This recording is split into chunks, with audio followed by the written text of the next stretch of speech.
You know, there's nothing like cracking that cellophane and pulling that record out. It just smells great.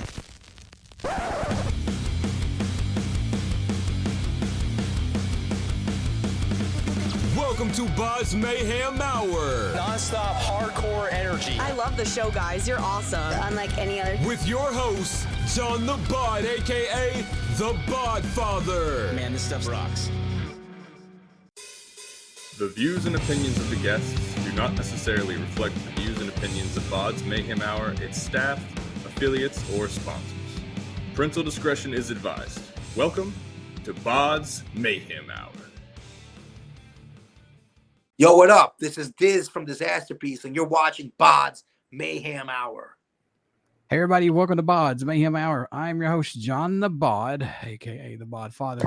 Always, I'm bringing you guys and gals awesome interviews. Today, it's an honor and a huge privilege to welcome Diz from DIZASTERPIECE, and they have released their new album entitled Zzonebound, QRX4-Notion. And via Shake the Earth Records and Innergy Records. Also, check out new single video Nosferatu and debut single Zzonebound. We have Diz on here to talk about all this stuff about DIZASTERPIECE, and finally getting this interview in. So, Diz, how you doing, man? And welcome to the podcast. I'm good, brother. Thank you for having me. I can't complain. Just pushing it and moving it and trying to make things go and keep the momentum. So, yeah, I'm excited to be here finally. And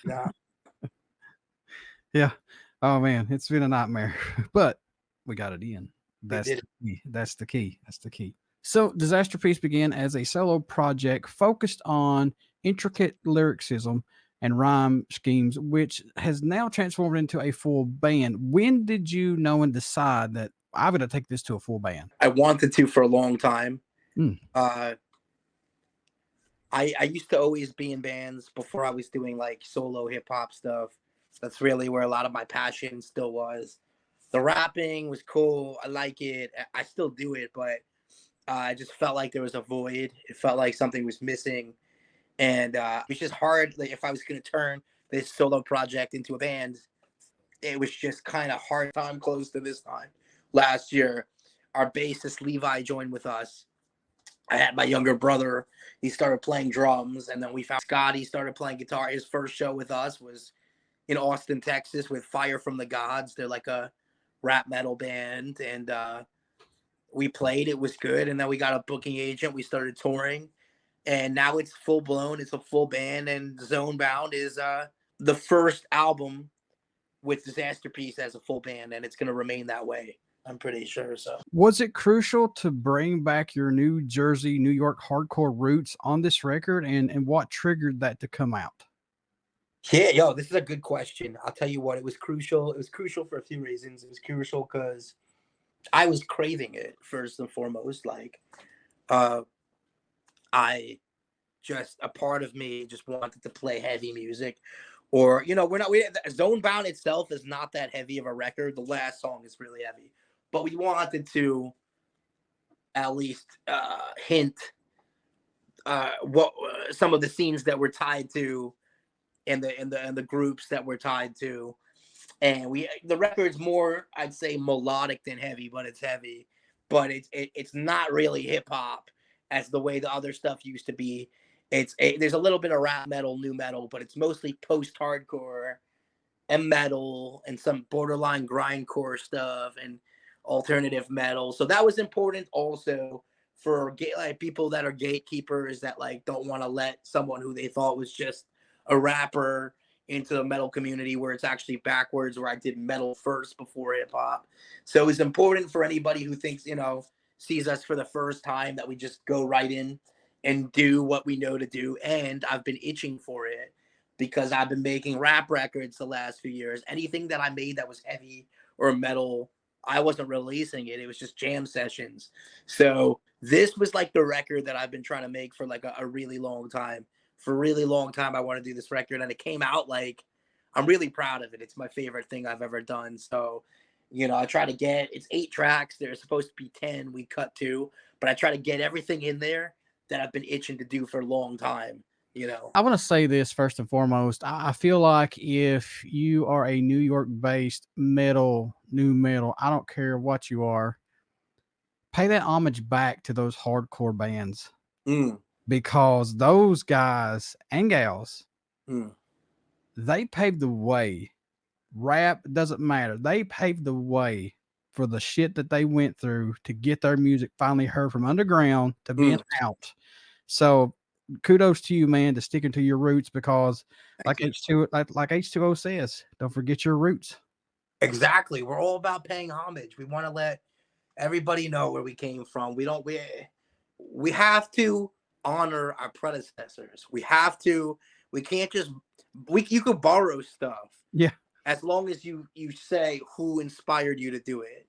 If you do a bunch of stuff that you could tell comes from some other artist and you don't ever credit them or say, I really look up to them, because you couldn't do what we do. I wouldn't have sounded like how I sounded if I wasn't inspired growing up by this band and that band and going to hardcore shows. So I totally agree with you about that.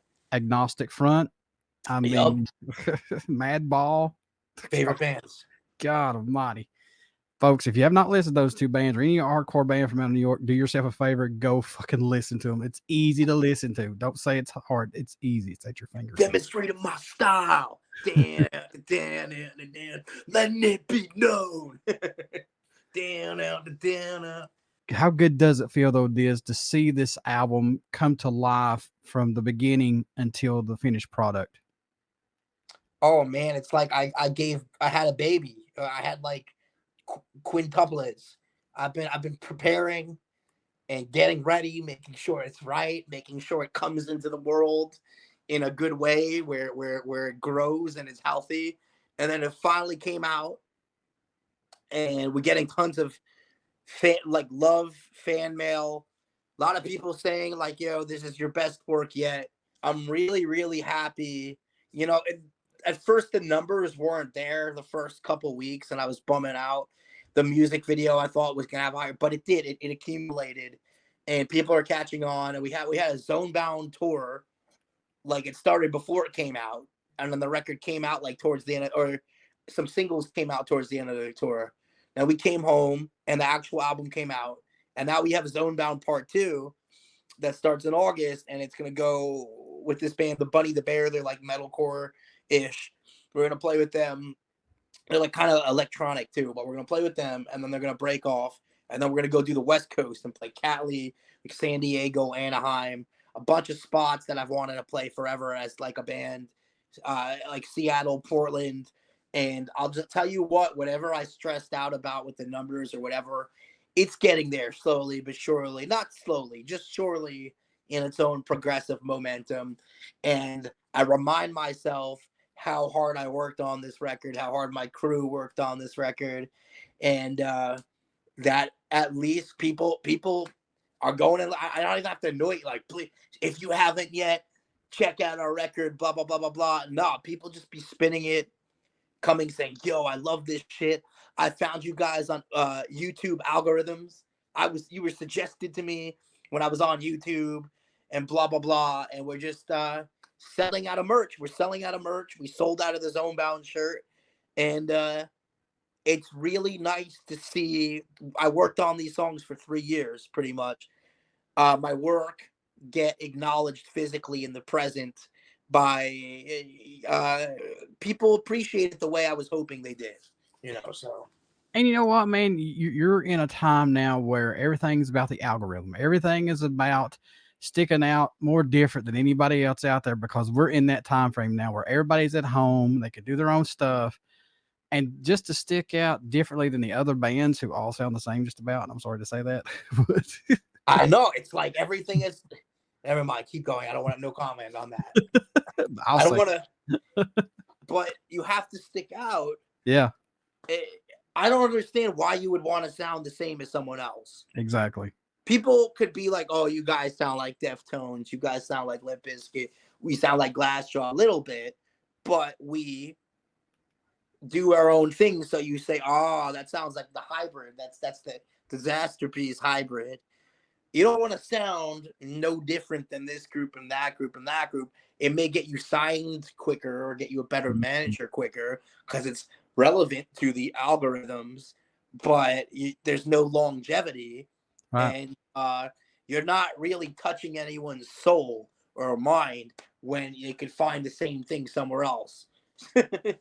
So Has these singles Nosferatu and Zzonebound turned out exactly the way you wanted them to? I think so. Okay. I think so. Yeah.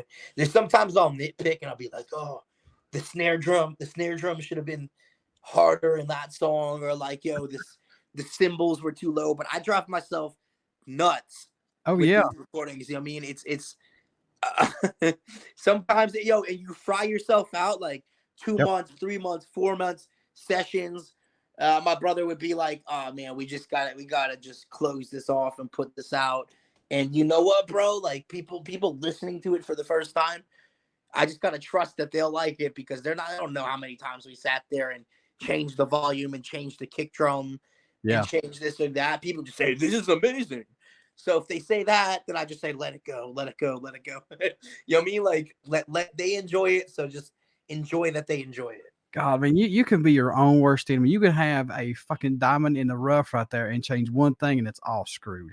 Yeah. Everything. Just one little slight thing, man. That's it. I'm careful with that. You know what? It's a blessing and a curse to have an artist's mind, man. You could the artist's mind just keeps going and analyzing and nitpicking, you know, but that's why self-confidence is important, and knowing what you're capable of. And I gotta sometimes zone back out and look at the timeline and look at where it started and look at where it is. And even if it's not, there's still things that I want to accomplish that I haven't yet. I will, because what I have now and the people surrounding Dizasterpiece, even how I wound up having this interview with you, did not exist 10 years ago or 1 year ago or 2 years ago. It progressively, like, we have an agent now. We're on tour every 2 months. We have interviews. You know what? So all I'm going to do is keep making fucking music that I think is really good, that my fans agree with, that's good, and keep this a band and keep touring and playing. And it will stand out. It's dope. You can't deny that it's dope, and people get happy about it. So it's a thing, and I just got to be happy about that and remember it. So out of all these tracks, what led the track Zzonebound to be that first song released off this album? Was it just the one first done, or was it just in a mixture and say, okay, let's get this one? That's a really good question. So I love that song. That's actually my favorite song.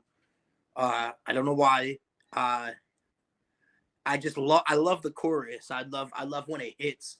There's just it's like there's angst in it, but it's happy, but it's sad, but it's like in the lyrics I'm talking about, like, liberating myself from a scenario I've been stuck to, been bound to, and break. Like the chorus, I go, I'm thinning out the ice. So I'm thinning out the ice.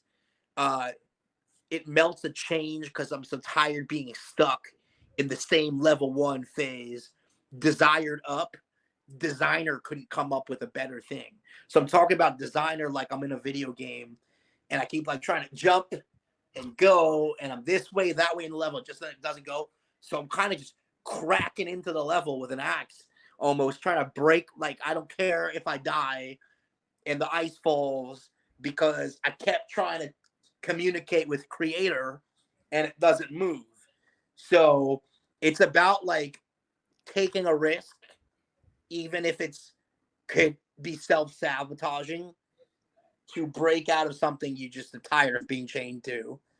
And when I wrote that song, that song came out on the spot. Like some of these, like Nosferatu, we went out and recorded and re-recorded for like 2 years, maybe more. The record was almost done, and Zzonebound was that one song that we're like, all right, fuck it. We went and we just made something, and it was there that day. And it still fits the other record. Some people say Nosferatu is the better song. It's debatable, but for something that was 2 years and something that was made in 1 day, and then obviously we went back and mixed it and stuff. But the song took a day to do like the singing and everything.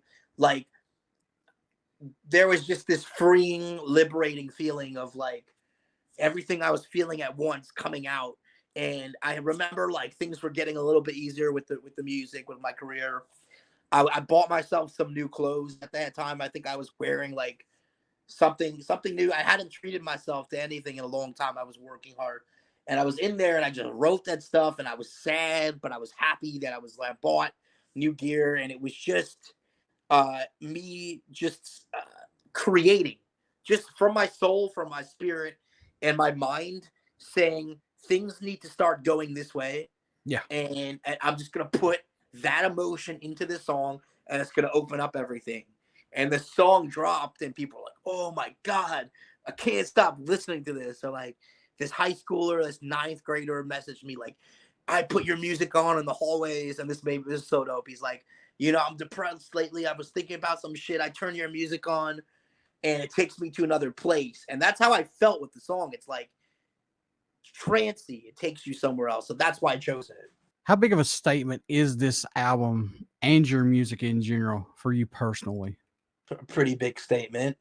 It's but we make our statements without alienating anyone, you know? Like we alienate people that are with the bullshit, I guess. Like if you love algorithms and you love auto-tune, I mean, we do that's not what I'm trying to say, but like I got you. There's one wave of like the coolest thing you could be now is an influencer, okay? Whatever, but like the coolest thing that I think you could be is a rock star. And I'm trying to say this quickly without sounding too douchey, but it's like if you really want to act like you're somebody, like a celebrity, that's okay, you could, but do something that's actually making waves, not something that just generates views and algorithms. And it's like I fought so hard my whole life to get here, even right here in this interview. I wanted to do this since I was a little kid. I never knew that by the time I was close, like right there, it's there, I'm doing it, that all my fate would revolve around algorithms and computers and follows and likes. Whereas I have all these people name drop me, yeah, Disasterpiece, my boy, blah, blah, blah. But you know, where were they at my last show?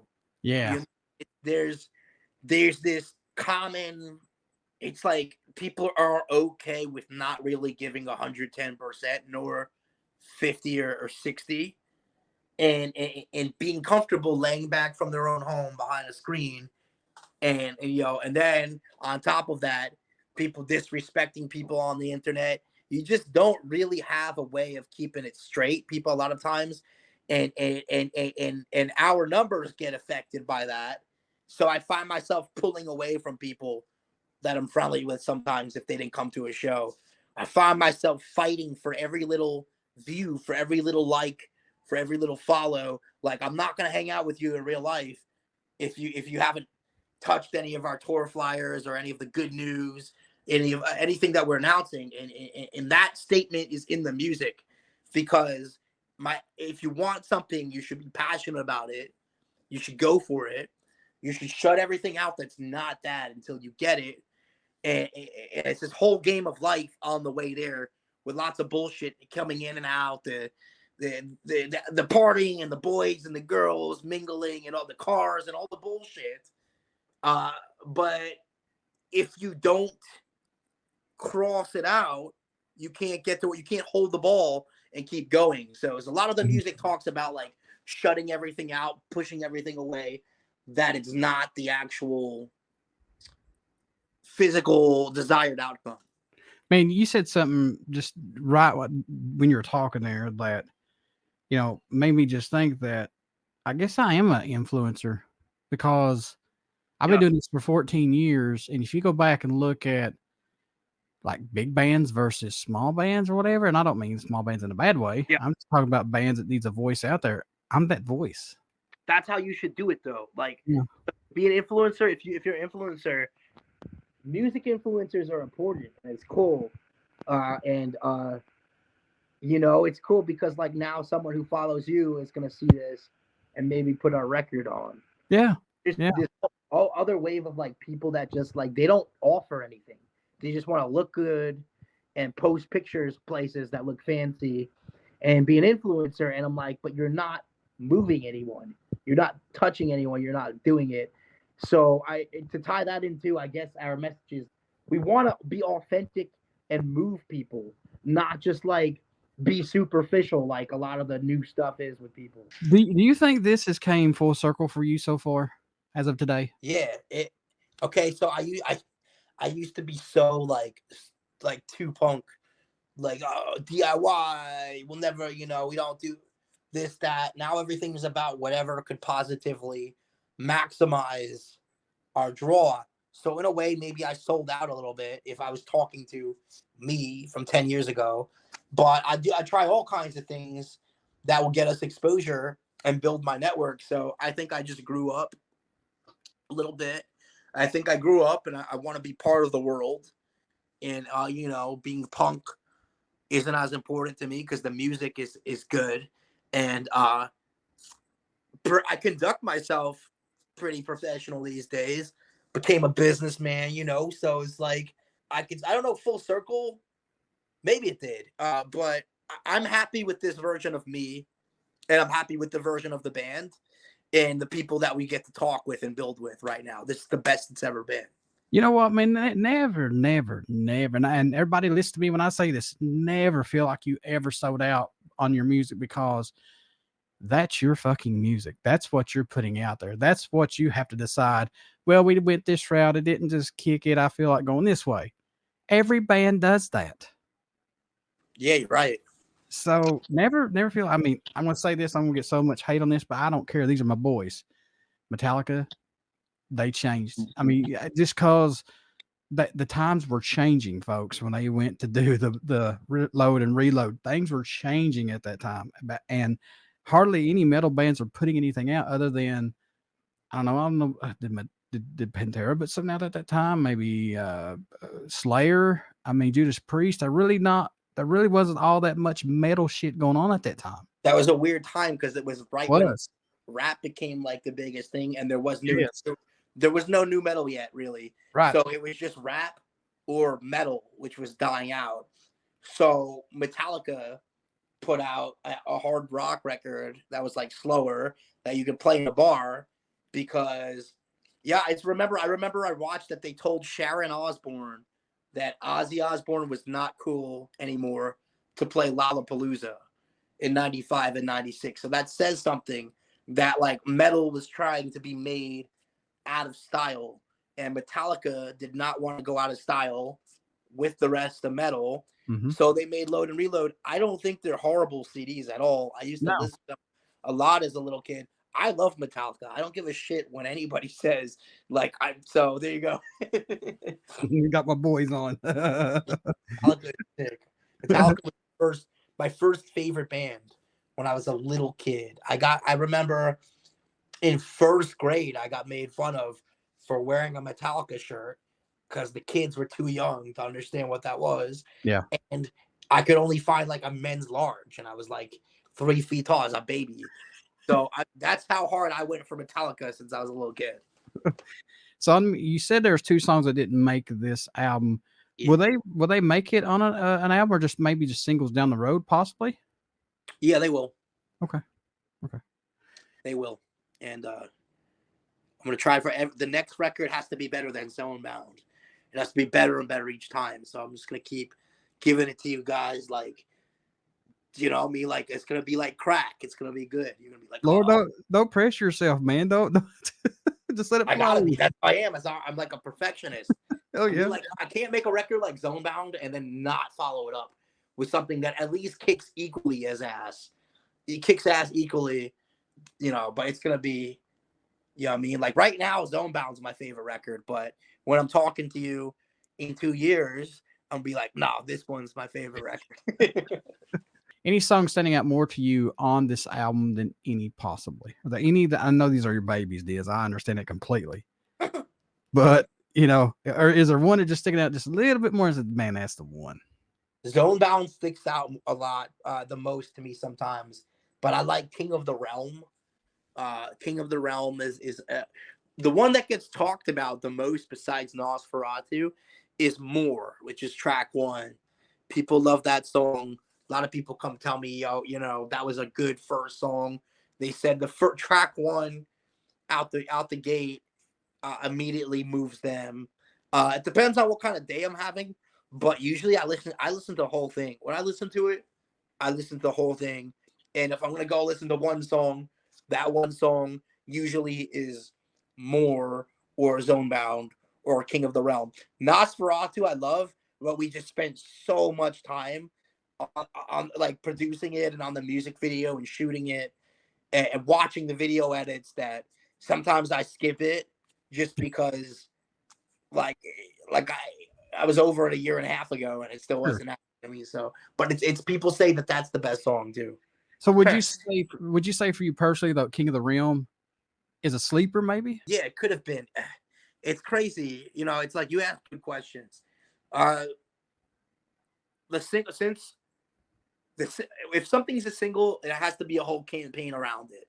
So there has to be a music video, and there has to be money for ads and YouTube ads, and like we do it.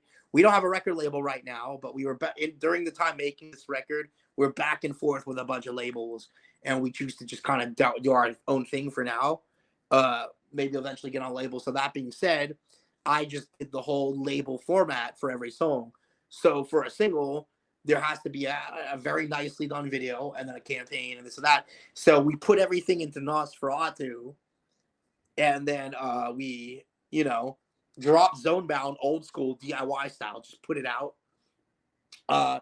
So we're gonna go do a music video first for More and Zzonebound.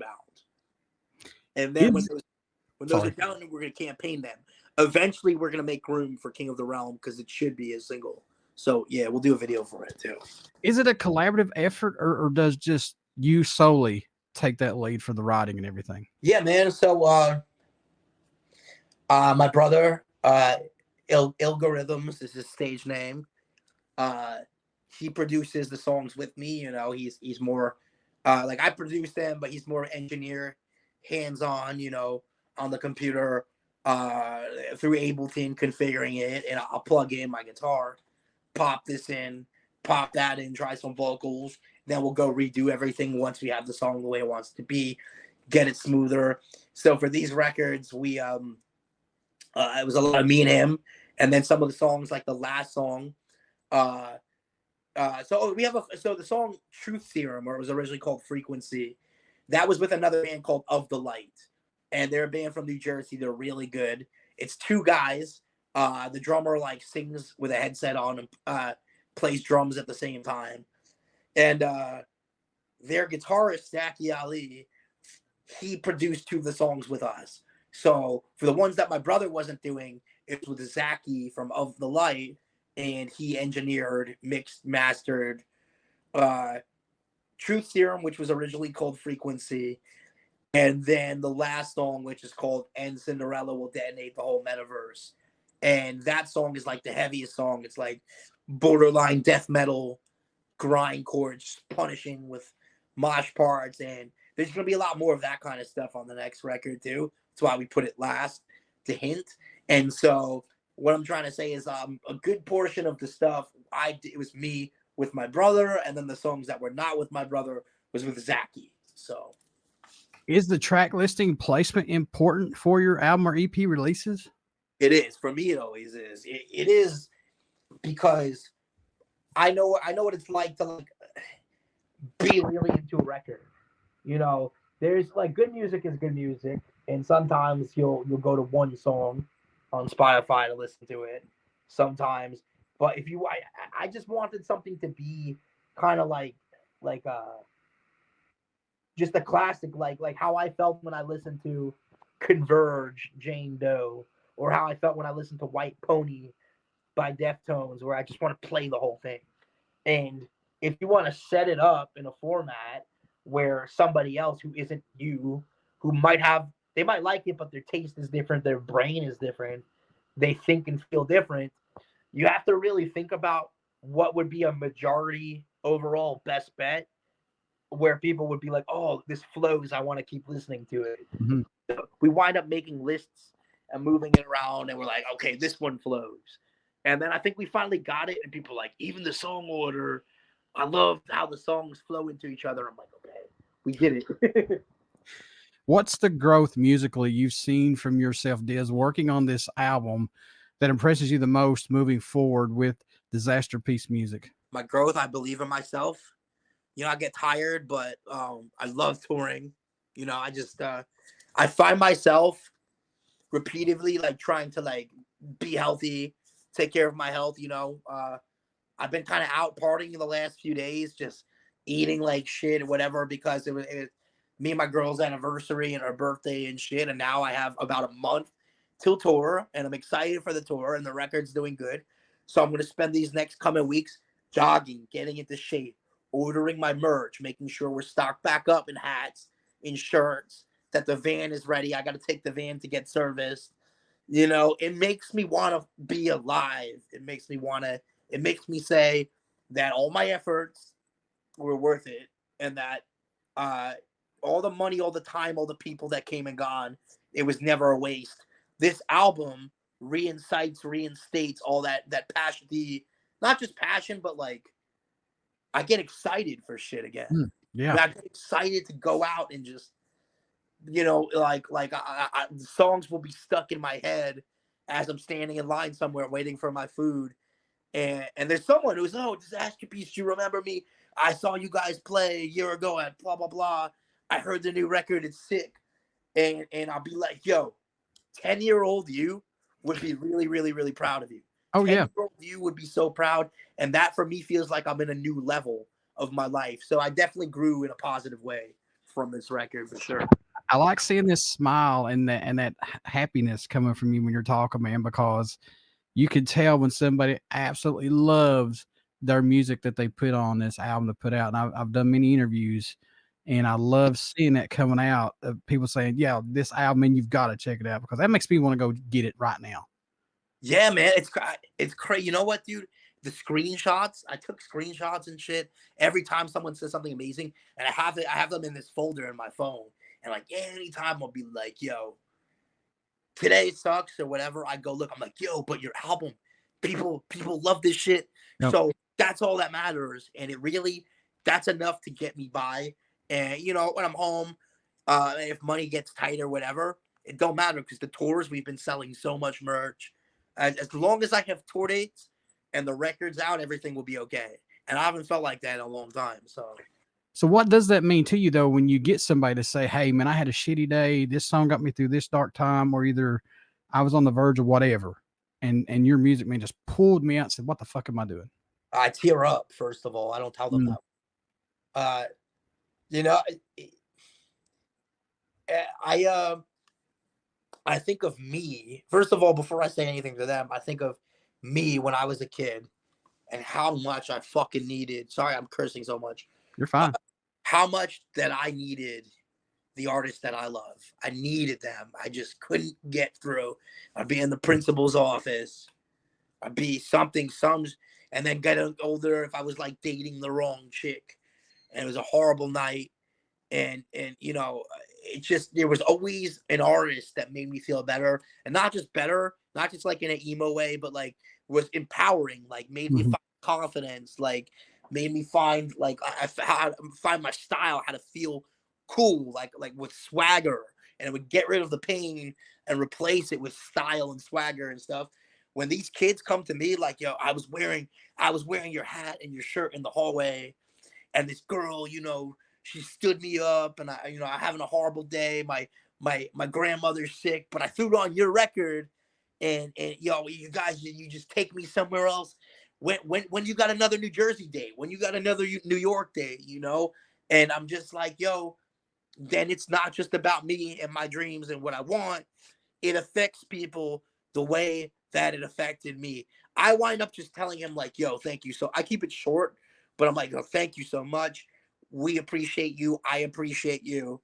You know, I sometimes, if I'm having a bad day and they don't know that, because I'm not going to tell them, I say, when you come and say this to me, it helps me the same way that it helps you, because it lets me know that I'm doing something right. Usually I tell them that.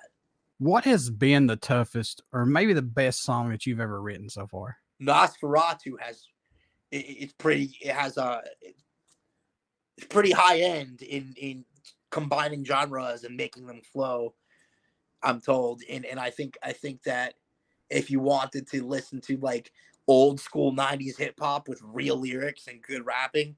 And then like Deftones, Glassjaw, Beastie Boys, Senses Fail, Screamo, alternative rock in one song.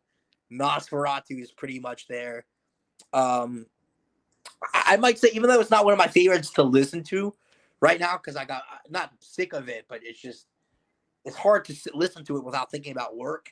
Sure. But Nosferatu, even though I'm not spitting it as much, that might be my best song, my most elegant song in terms of quality and combining stuff. To all of us horror folks out there, it is so cool that you see many people doing songs about Nosferatu. Blitzkid is one of my favorite bands. I guess horror, underground horror bands, but they're really not underground horror band, but they have a Nosferatu song. I mean, there's so many bands that have a Nosferatu song, so I think that's pretty awesome. Thank you, brother. Yeah, we wanted to do that, and you know what? We made it. We were sick. Here's the thing, though. The name. So we like Nosferatu. It's funny, but we were actually, the song is about energy vampires, and we were trying to be funny and ironic, calling it Nosferatu, because we're talking about somebody like a gaslighter or a narcissist that just drains and drains. They, I have a line that's like, they drain and drain, invade your space, leave you doubting everything you've earned. They bring you down. So like that, this guy is a Nosferatu. This guy is a Dracula. He sucks and sucks and sucks. And it's cool because at the same time, it attracts people that are fans of actual Nosferatu and horror. So it's it helped us both ways. It there you go. It's a little click thing there. So why not? Exactly. Now we're just going to get to know Diz, just Diz, not the band Disasterpiece or anything like that. We're going to poke his brain what he likes here. So if you could write an album equivalent to your favorite band's album, which album would that be? Like it's so Converge, Jane Doe. Okay. Glassjaw, Everything You Want to Know. No, wait, Worship and Tribute by Glassjaw. Senses Fail. Let It Enfold You. That's their second album. Let It Enfold You by Senses Fail. Deftones, White Pony, or Deftones, Around the Fur. And then something that's heavy, or like, I guess like New York hardcore. You know what? Actually, like, well, they're Connecticut, but Hatebreed. Oh, Hatebreed, Perseverance. yes. I like the third Madball record. Is it the third one? Hold It Down. Hold It Down for New York. That one. If we're gonna talk about New York hardcore, or you know what? I like Leeway a lot, honestly, but who else? I'm gonna get all over the place. As far as like I like Terror, the Lowest of the Low. Terror's LA, but Lowest of the Low, or One with the Underdogs. And honestly, I want an album that's like Metallica, the Black Album, like that impactful.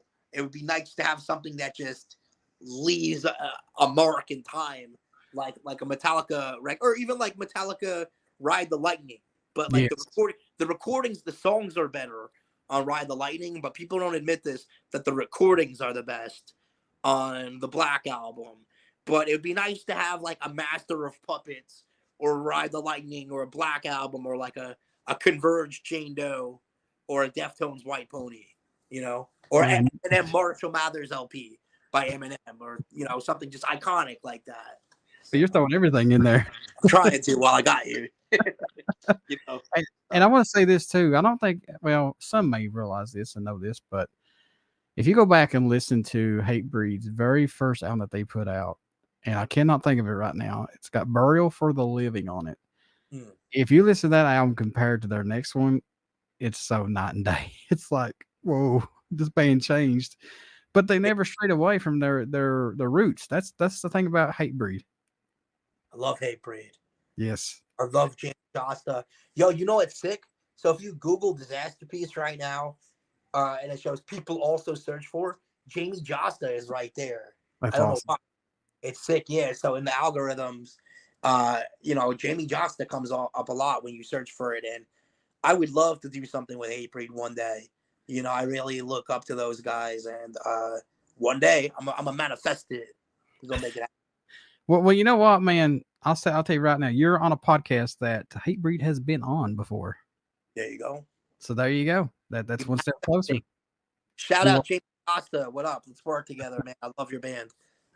If you could be a member in an iconic band and play one of their legendary shows, Diz, which band would it be and what show would that be? Possibly. Scarhead.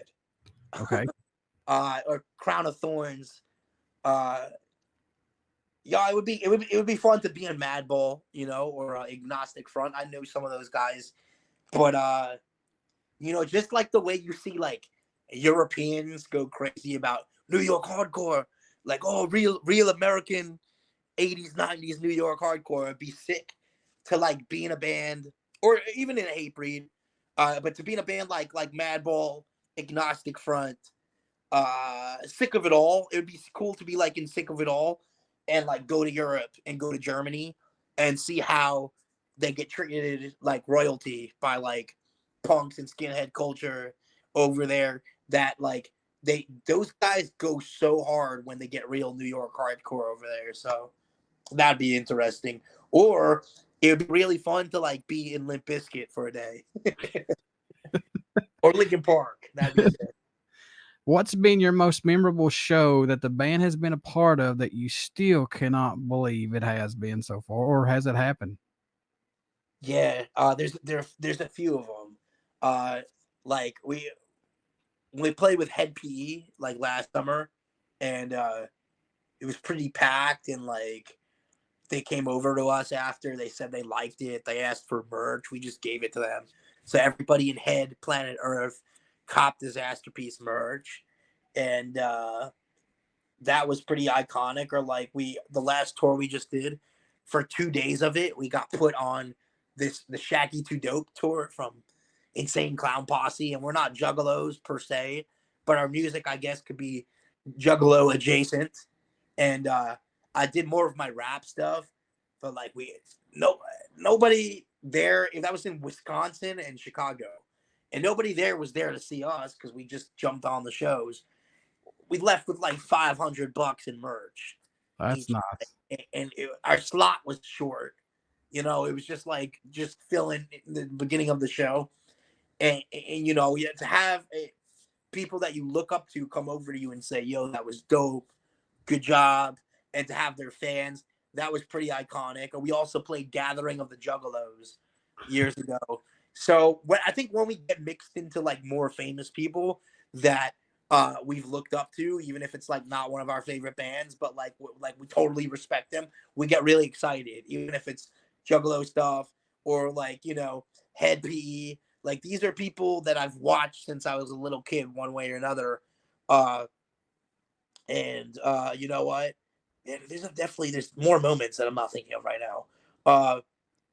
We played with Danny Diablo, the singer of Crown of Thorns and Scarhead, and that was another version of me sharing the stage with one of my idols, and dreams coming true like that. I think that anytime we open up for Evergreen Terrace, they're a metalcore band. We played with Evergreen Terrace in Texas, and that was really good. And I used to buy their shirts at Hot Topic. In high school, 9th grade, it said Evergreen Terrace, we want you dead, and it had a noose on it. It was edgy and shit, and I thought I was badass wearing it in freshman year. And then to just like we see them loading in, we're like, hey, what's up, man? And they wave and they follow us. To be followed on Instagram by someone that I used to buy their shirts at Hot Topic in high school, like. That's a monumental moment. There's more to come. But for what you just asked, we're getting our first taste, our first good little taste of like sharing green rooms with people and like, stealing the audience from people that they didn't care about us. They came to see the big dogs that we're opening up for. Those are some of the moments that are very sentimental. Folks, Zzonebound has been released by Disasterpiece. Also, get out and check out the singles Nosferatu and Zzonebound. Give this band a fair shot, and please, again, give them a fair shot. So, Diz, how can folks stay in touch with Disasterpiece? Buy this album, everything under the sun for Disasterpiece. How can they do that? Yeah, man, just follow us on Instagram. It's just at Disasterpiece, which is DIZASTERPIECE. And then on Facebook, because I use the Facebook page a lot still, it's just facebook.com/Disasterpiece. You can shoot us a message. I try to check them as much as I can. Give us a follow. We're trying to get our YouTube following up more too. So go find us. I think it's just Disasterpiece Official. That's where the Nosferatu video is. Subscribe. Everybody who comes and shows us love, I'm grateful for. I do talk to you. One way, even if it's late, I always open the message and talk to you and have a fluent conversation. So if you like what you do and you want to talk to me, come follow us, share our stuff, support us. I'm grateful for everybody that likes our music, checks it out, and shares it. Everybody stick around. We got some great stuff coming up, and you guys and gals know that. I bring you awesome interviews. But sadly, if you don't go and subscribe to BODS Mayhem Hour on YouTube, give me some likes and subscribers and stuff like that. I don't get the big interviews, but that's not what it's all about. But please, if you like what I'm doing, go and subscribe. I would truly appreciate it. And I know all these bands that I have on here would truly appreciate you doing it as well. Please check out Disasterpiece, as I mentioned earlier. Check out this new album, Zzonebound. Their the self-titled singles on this too. Also check out Nosferatu. Again, give them a fair fucking shot, please. So Diz, thank you so much for this interview, and I wish you guys nothing but the best of luck, man. Thank you, my brother. Thank you for having us, and I hope I see you again soon. Oh, we will. We most definitely will.